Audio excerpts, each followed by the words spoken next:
Good evening, everyone, and welcome to our very first Compassion Chat of 2023. My name is Susan Marshall. I am the author of Mom's Gone Missing, When a Parent's Changing Life Up It's Yours, and the originator and host for these Compassion Chats. I have missed everybody over the last couple of months and actually have had messages from several people saying, hey, are you still doing these? Are you coming back? And yes, we are back. We will have a full year. We meet the fourth Tuesday of every month at 6 o'clock Central, right here on Zoom. You don't have to drive anywhere. You don't have to battle weather, and you get to be with this wonderful community. But I also wanted to remind everyone that you don't have to wait for us every month. All of our Compassion Chats since March of 2021 are recorded and available 24/7 at susanamarshall.com. So I want to remind and encourage all of you, if you feel like you just want to go back and listen to something again, if you have new family members, new people in your community that you want to offer this resource, 24/7, totally your call, susanamarshall.com. So like all of those chats previously, this chat will also be recorded. So I would ask those of you who have joined us this evening to please mute yourselves till the end of the discussion. We always open it up for questions and storytelling and all of that. Our guest this evening, I'm super pleased to introduce you to Gail Gottinger. Gail, is that right? That is right. Yes, it's Gottinger. Okay. Gail is a certified senior advisor who, like, many on these calls, has a familiar story. After caring for her mother, she wanted to do something more. Well, she did way more and got certified, started her company. So Gail, welcome. We are so pleased to have you with us. And we love to start all of our chats with getting to know you a little bit. So give us a bit of your story. You had a full career before you started Joy Company or Joy Community Company. So welcome. Tell us about yourself. All right. Well, hi, everyone. Thanks for having me. I really appreciate the invite. It's true. I had a long career as a hairdresser.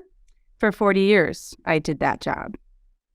And so as I was working my own business, my mom was getting older and I was spending a lot of time. And it started, we would golf together 3 times a week back in the day. So we had a really close relationship. And but as time moved on and she got older, things started to change. But she was extremely independent. She is an inspiration to me to this day.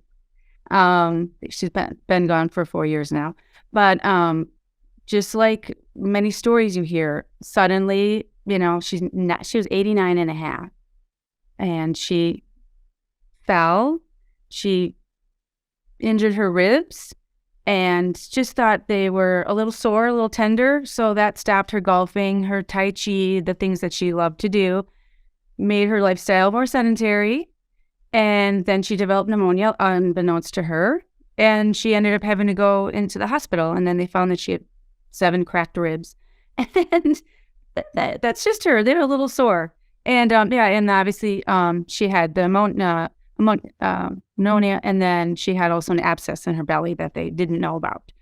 So she had a lot of things going on. So she ended up in the hospital. And it was clear to her she could not go home. Which was... Now I know the story is unusual. Generally, that's the hardest part. But my mom never, ever stepped foot in her condo again after that 911 call. So she went to rehab, and then she, of course, needed a place to call home. And I was the youngest of 4 with 2 kids at home. And it was up to me to clean out her condo and sell her condo and her car and get her all her finances in order.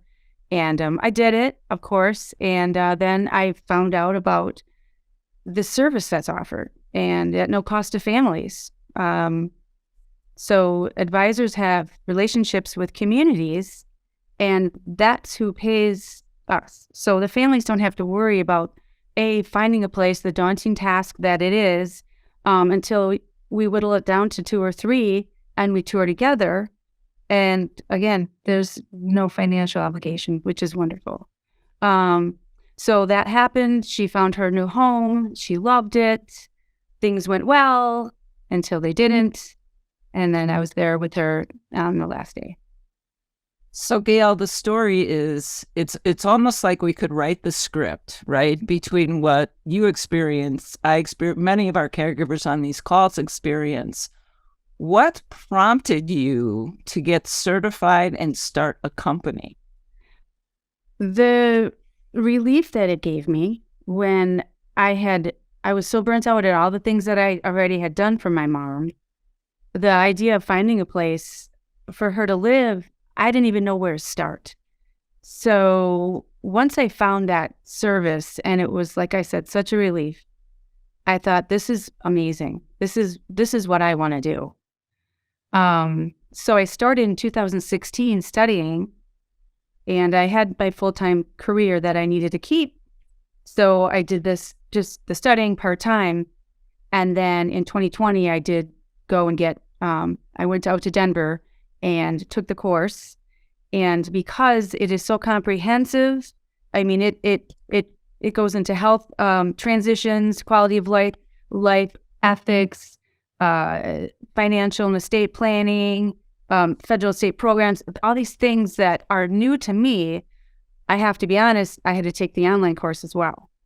So I did that. I took the test. I passed in 2020, and I've been pursuing, of course, my CE is off the charts. I already have more than I need for the next 3 years. And I read everything I can, hence us meeting with your book, Mom's Gone Missing.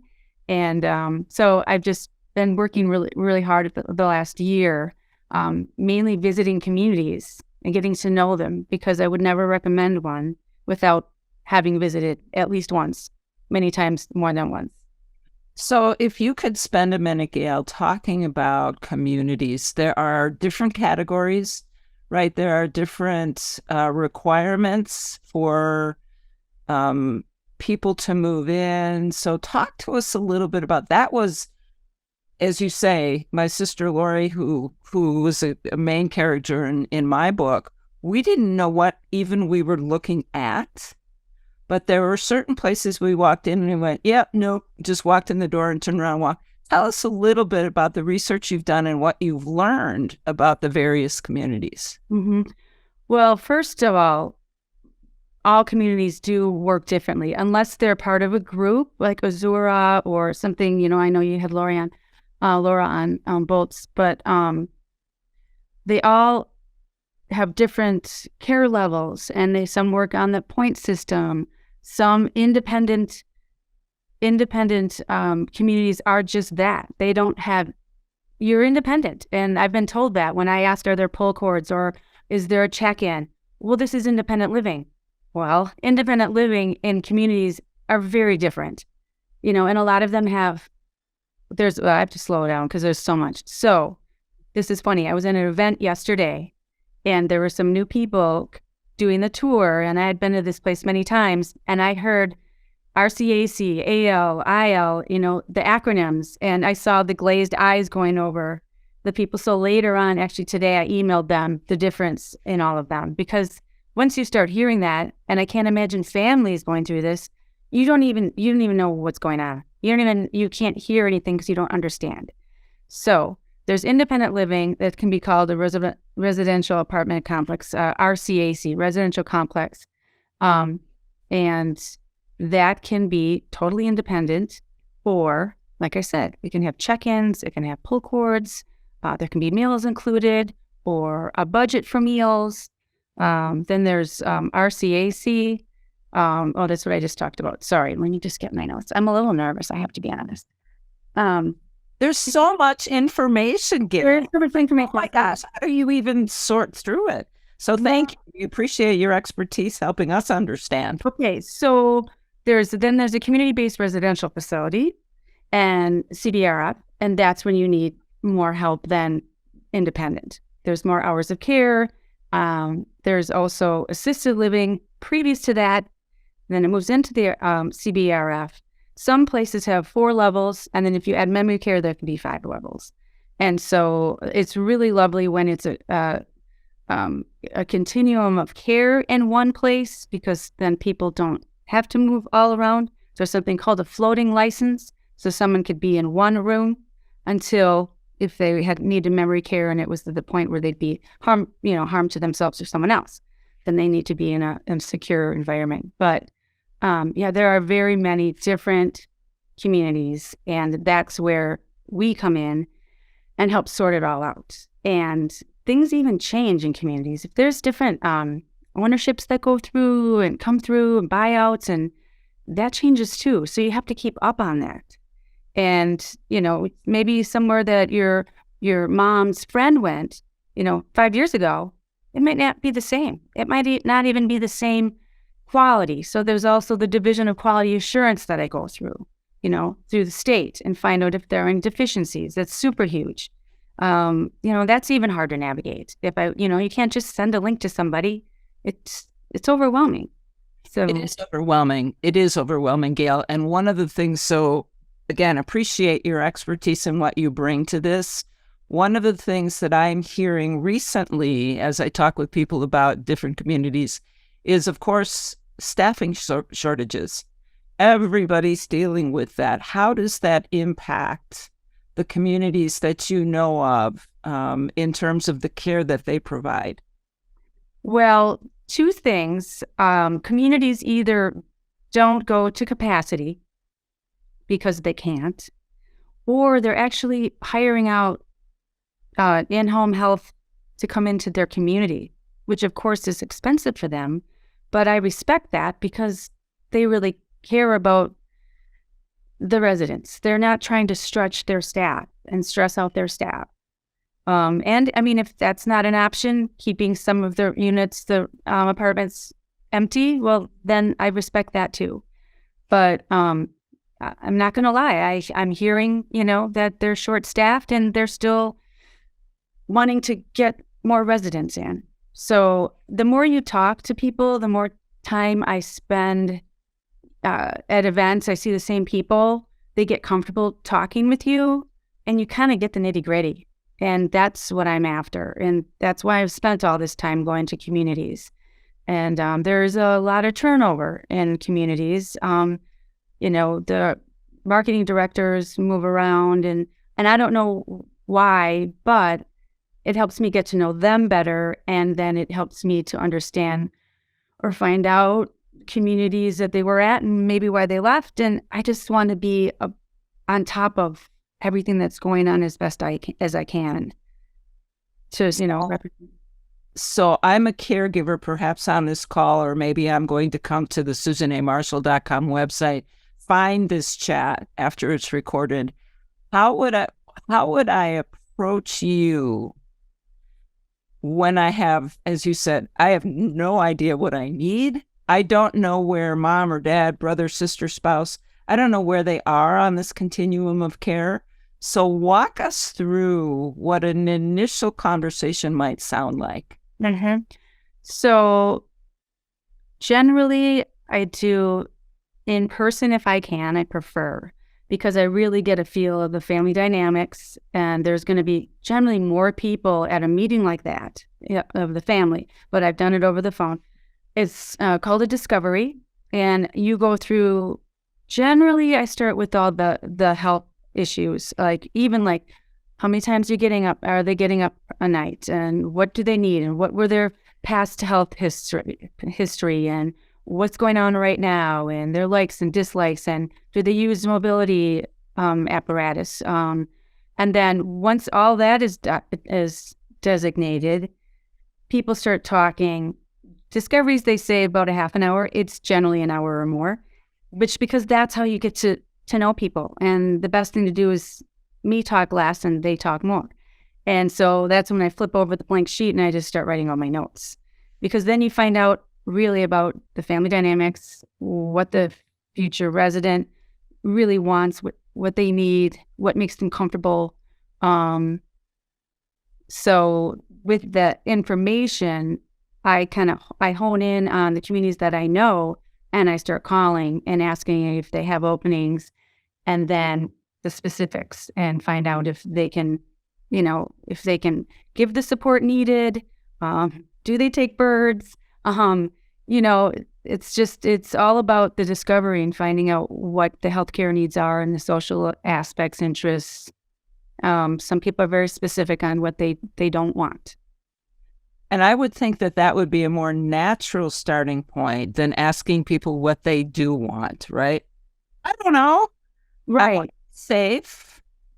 I don't want anybody fussing over me, right? So it seems like the discovery process, which is true in any relationship formation, right? We've got to learn about each other. How do you prevent that from becoming a negative cataloging of things that are not working well, right? Because then it's like, oh man, I'm a mess, and I don't want people to know that. How do you help families work through that? Let me think about that. Because generally, when you get a call, if somebody's in crisis, it's adult children, is that I mostly deal with. First, it's kind of hard to stop them once they're on their. You have to let them, you know, vent because they're maybe freaking out or whatnot. And then how do you? I guess I would just say, well, let's keep that on the burner, but let's talk about what's good. Let's talk about what's necessary. Sometimes I would say, what would be your ideal place? What would mom or your brother's ideal place to be? Let's talk about that. What are their likes? What were their hobbies? What did they do for a living? Start bringing it back to the person and remember their personhood. So, I guess it depends on the situation. I mean, we're all different and there's all different ways to redirect. So I guess it would depend on the situation. That's fantastic. And I love that you bring it back to the individual that we're caring for. I know Debbie, who's on the call, does that very same thing with patient advocates. So critical just to help people understand that we truly are here to help. And so much of what you said, Gail, about I'm going to zip it and I'm going to listen to you because that's where I'm going to understand where the real need is. What are some mistakes that you have seen caregivers make or information maybe they assume they know that we really don't? Let me think. Well, I mean, unfortunately, cost is generally a shock. I'm going to be honest with you. So, that's one of the first things that is asked. So once that's out of the way and they understand mistakes that they make, I'm sorry, but I think that they rely on us to give them the information.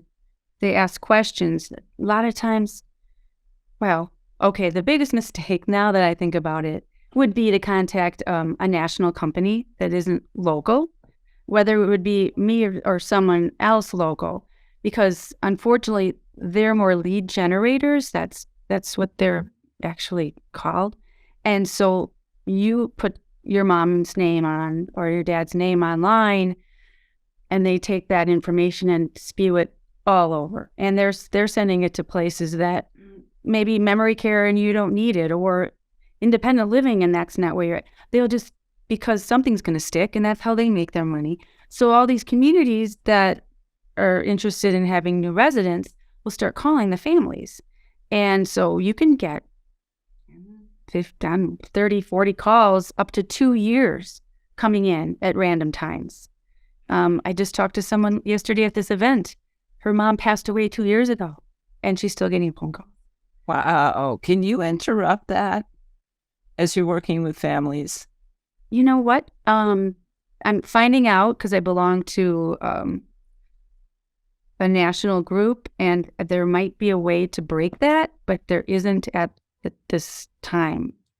I don't know, maybe Debbie can speak about that, but they're pretty much ironclad contracts unless the communities break the contracts, which more and more are, because they're finding that when they call families, the families are angry or they've already made a decision or, quit bugging me. And that's not what the community, executive directors, marketing directors want. They don't want you to be angry with them. So it's tough. And so I would say, and I have that Really competitive market, wouldn't you say, Gail? I mean, it can be really cutthroat. Oh, definitely, definitely. And well, for research, I'll be honest, I reached out to one of those companies and had a friend in mind, so she wasn't fictitious, that I wanted to help and asked for them to help me. And my local advisor was in Toledo. So I said, wow. I said, so you're going to come from Toledo and tour with us? That's fantastic. Well, no, of course not. We'll set up the appointments for you. And my friend is in a wheelchair, and I know the places that don't have handicap accessibility. And she gave me all these places that would not have been a fit at all. What a waste of time for family. Wow. Well, God bless you, Gail, and Debbie too, for doing that kind of work. I had a vision, Gail, as I was thinking about you and this particular chat. You've spent a lot of time in 40 years as a stylist working with human beings. So we're quirky, right? We have good days, and bad hair days, and bad everything else days. So that's got to be a tremendous maybe head start to the work that you're doing here. But I'm curious about all of the certification, all of that training. How did that equip you in addition to understanding human behavior? How did your training equip you to do this work with some real confidence? My training as a CSA or my training at 40 years doing hair? No, so you had the 40 years of dealing with people, and then now you're CSA training. Right. On top of that, tell us how that really equipped you to help in a unique way the people that you serve. Well, it just encompasses all aspects of older folks and what they go through, from ageism to the struggles of financial planning. Had they done it? Had they not done it? I mean, policies that were written for long-term care were written for nursing homes, and they specifically state nursing homes. Well, a lot of people don't go into nursing homes anymore. So it just gives you I would say a broad spectrum, because I'm not an estate planner. I didn't get certified in any sort of thing like that. It doesn't make me an expert. What it does is gives me a glimpse into what older folks deal with, and I did see that with my own mom. So that's why Joy Community Company, the community is all the people that I have connected with, realtors that will buy houses that they can't fix up, or they really just need to go, estate planners, in-home health, non-medical, because I also am an advocate. I'm an advocate for older folks first and foremost. So if they don't really have to move at this point, I'm going to give them people's names and companies that I trust that can do what they need to do, So I guess that is the biggest thing. It's just taught me about all the trials and tribulations that older folks go through. And my continuing education is fabulous. There's a journal that comes out every month, and quizzes and things and articles. And all I do is read books on well, as I've talked to you about that Alzheimer's and things that people deal with. And I went through some simulation for dementia and took some training that way, and a condensed version of what one of the communities do here. And I just can't stop learning. I just love it, love it, love it. I have friends that keep recommending good reads, fun reads. I'm like, I don't have time for that. I'm too busy. So I find webinars all the time, and it started me on my journey of learning. That is incredibly reassuring as a caregiver to hear that you have not only that passion, but that you have spent the time and you've got the broad landscape. Because as we started this conversation, so many caregivers are kind of plopped in the middle of this thing, often at a moment of crisis, as you suggest, with literally no idea where to start or what might come next or how long this journey to helping might take. So thank you for that. That's incredibly reassuring. What is your, and I know this is probably a goofy question for you, but as you think about all of the things that you've had to learn about, what would be, recognizing everybody's different, what would be your absolute, you must start here suggestion for a family that needs help? Well, let me go just one step before that, because I've done I've done senior fairs and things and talking with people. Well, I'm fine. I don't need anything. Start early. Don't start when you're in crisis. Don't start when you've had a situation, usually, unfortunately, a fall, and you go to the hospital and you're rehab. Now you have, 4 weeks to find a place.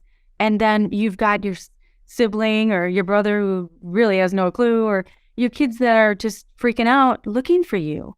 Better to go out early so you have an idea and you can keep on top of that list. A lot of places you don't even have to pay any money to go on a waiting list. So Gail, la, la, la, la, la, la, la, la, la. I'm not starting early. I don't need this. I'm fine. How early do we start? I mean, it's really never too early because, after the age of 65, 1 out of 4 people fall and only 50% go back to base, go back home. So, you don't have to be crazy about it and be on every waiting list around because, in 20 years, the place might not even be there and it's going to switch around so many times. But I don't know. I just think it's a good idea. My mom wasn't ready. She was 89 and a half. She was still golfing, And Tai Chi. And Tai Chi. Right. But look, what happened. Had she, had a little, well, it all worked out. But is there ever a right age? Is there ever a right time to be ready for anything? I don't know. Not really. I'm 58. I'm not going to start looking now, although of course, I know a lot about places. So, and people's health is so different. I'm talking to somebody right now whose mother is going through the same thing my mom did at 89 and she's only 70. So I think that what you just said is what makes people procrastinate. In addition to, I really don't know what to do. I don't want to deal with this. I'm going to be fine. I'm fine. Look at me. I'm fine, right? Your mom's still golfing, still doing Tai Chi. Fine. Until you're not. Right. And so in addition to, giving to consideration to what might be next, there is the estate planning aspect of it. There's the financial planning aspect of it. At some point it just gets to be this whole it's too big. So where would you recommend an individual or an individual's family begins? Is it making checklists? Is it kind of getting informed from someone like you about what are the big pieces in a financial, maybe an estate plan? How do I stage my house? How do I help us kind of put some structure around it? Okay, so that's exactly what I was talking about. So I have a network, a community of experts.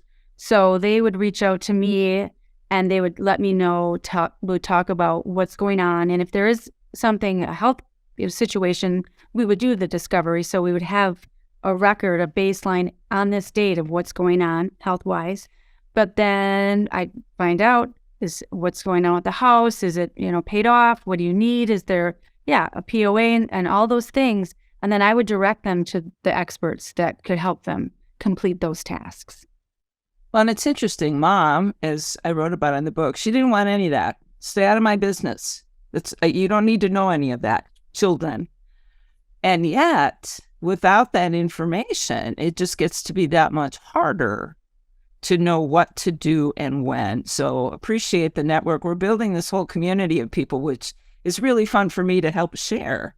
That you're all out there, you're all wonderful, you're all smart as can be, where we're not. Fun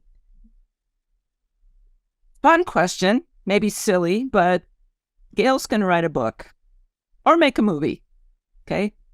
What's the title and what's the message?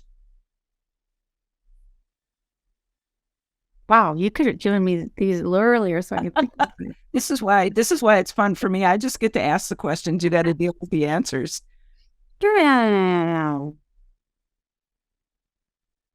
I mean, there's so many things twirling around in my head because this is my second career, and there's, it was almost a segue because my clientele was with me for decades, and to watch their transition and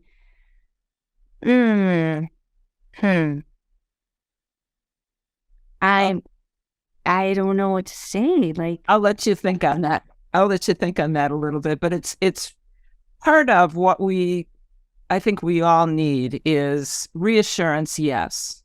A structure and a framework to work through this, yes. But we're also quirky humans. And so, some of us just want, give me the framework, give me the stuff, I'm going to populate the data. Others want to just play. It's like, I'm good, don't worry about it. And you've seen it all, right? As have other providers in our communities. That's really the nature of what we're trying to capture here is no matter how you are, who you are, there is help available here. What reassurance, Gail, would you like to offer any of our listeners here, people who will come back in a year or 2 years to the website and find you? What is the message from you personally to anyone who might encounter this chat? my message would be, I'm here to help. And I also have a great network of people that can do what needs to be done and give you advice. If I don't know the answer, I will find the answer. So what I heard implied there is you're not going to dump and run.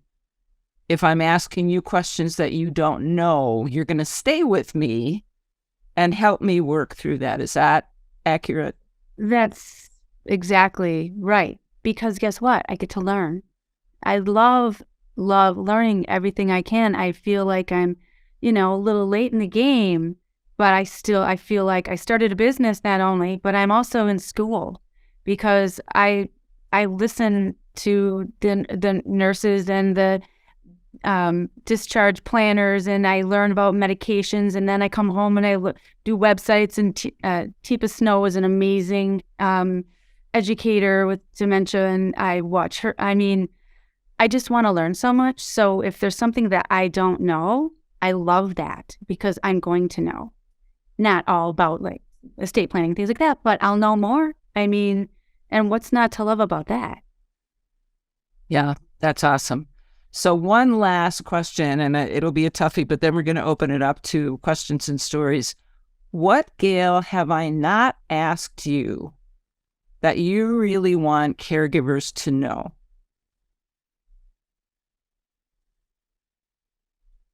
Well, first, that they're not alone. And unfortunately, they're not the only ones going through what they're going through. But I guess I'm talking to the caregivers. Don't be afraid to reach out. I know that sometimes, I was working with a client who was embarrassed that her husband had, early onset Alzheimer's, and I was really encouraging her to go get support, and she finally did, and she was very happy. But yeah, what was the question again? What have I not asked you that you want us to know? That you're not alone is phenomenal. It's really the reassurance that most of us need. Right. And I lied. I do have one more question for you. Joy Community Company. Tell us where that name came from. Well, Joy is my middle name. Yeah. And it's very funny because my name tag says Joy Community Company bigger than it says Gail Gottinger. So I am known by many as Joy. And they find out it's not my name, but it is. So it's okay. You can call me Joy. But I think one of my favorite things I should probably put on my website, what's not to love about joy. Gail is the source of joy. That's where my mom picked my middle name.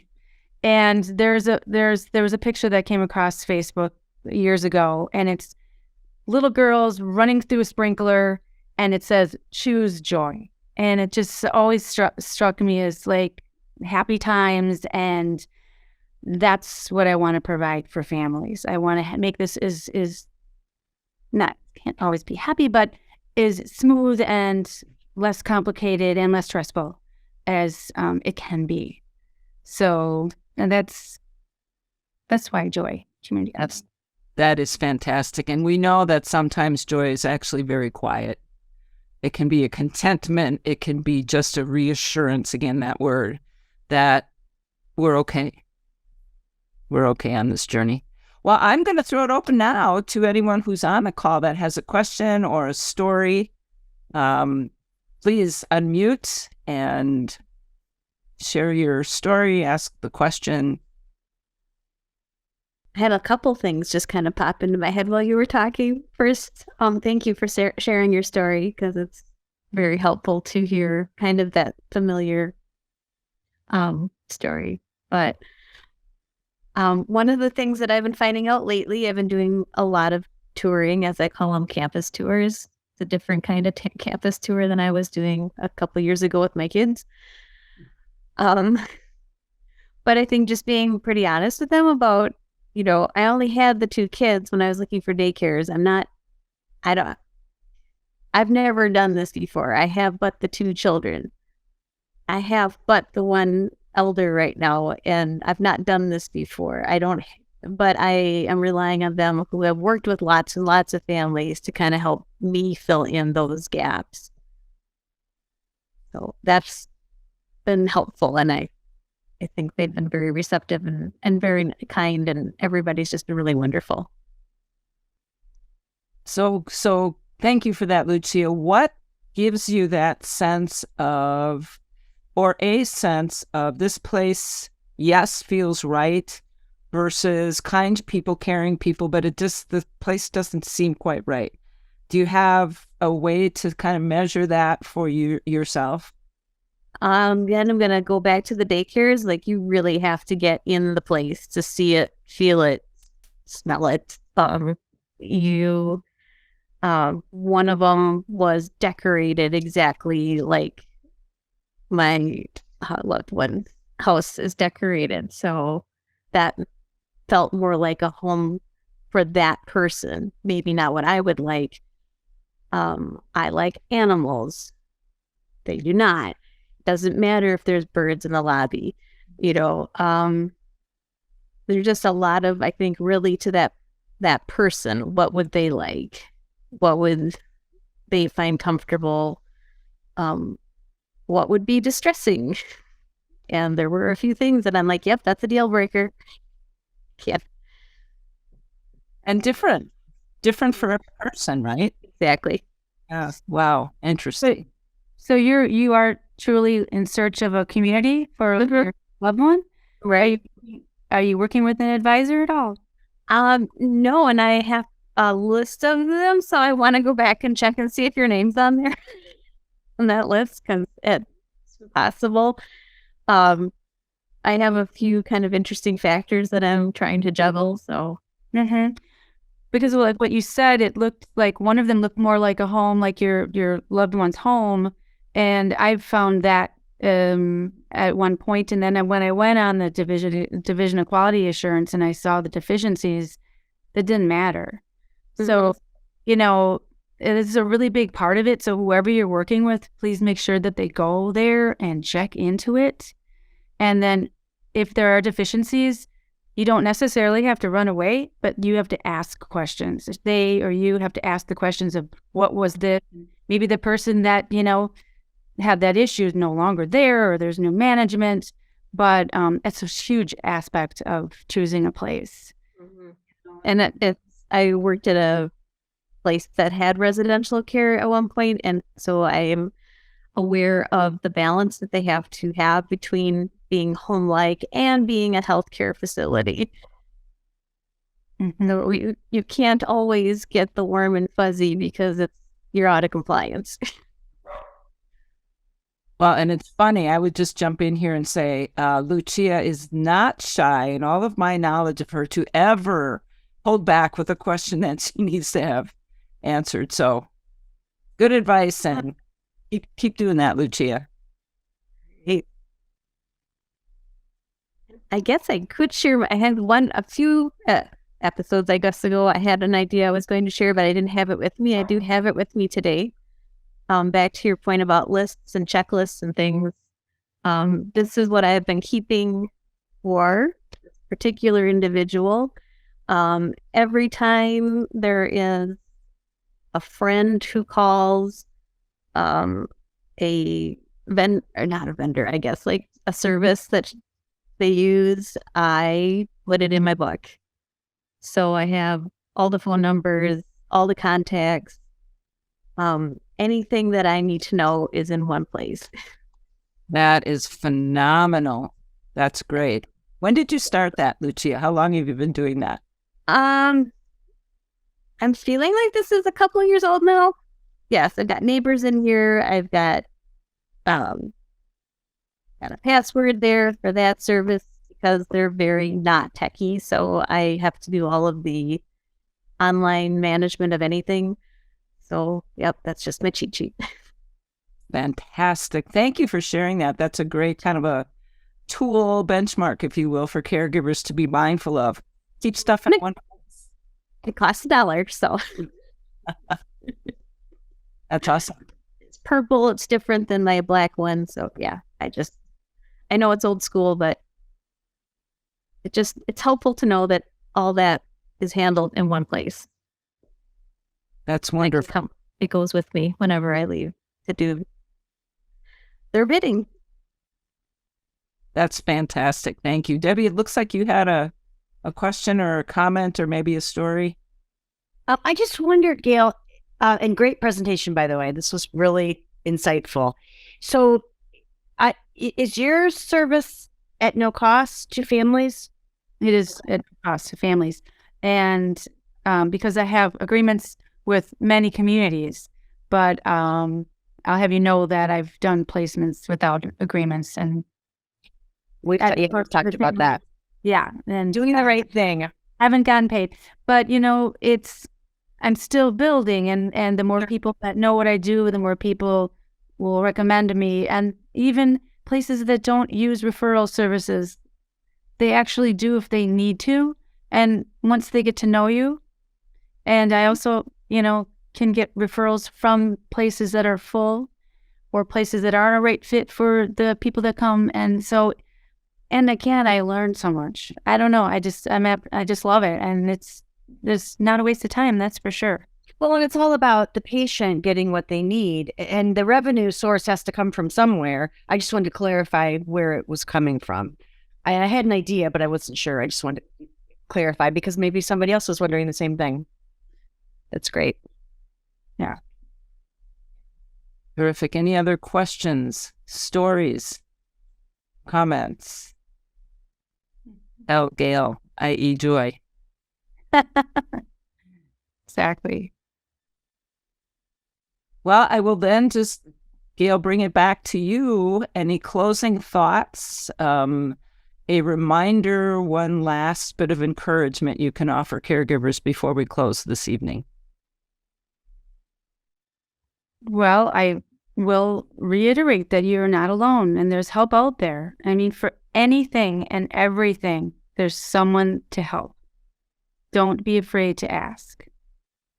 And where can we find you? Joy Community Company website. Yes. I have a Facebook page as well. And so I have my phone number and email available that way. I could say it out loud now if someone wants to write it down. I don't know. All right. Joy Community Company, 414-640-7650. 414-640-7650. And my name is Gail Gottinger, and I would appreciate anyone that needs help to reach out.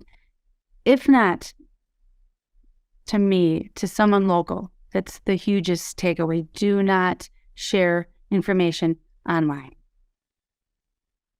Thank you, Lucia, for posting Gail's website. Oh, thanks. In the chat. Yeah. Thank you all once again for joining us this evening. We are back. Join us the fourth Tuesday of every month at 6 p.m. Central right here on Zoom. Gail, you are soon to be in the Compassion Chat archive. Thank you all for joining us. Take care of yourselves. Take care of the ones you love. Have a blessed evening.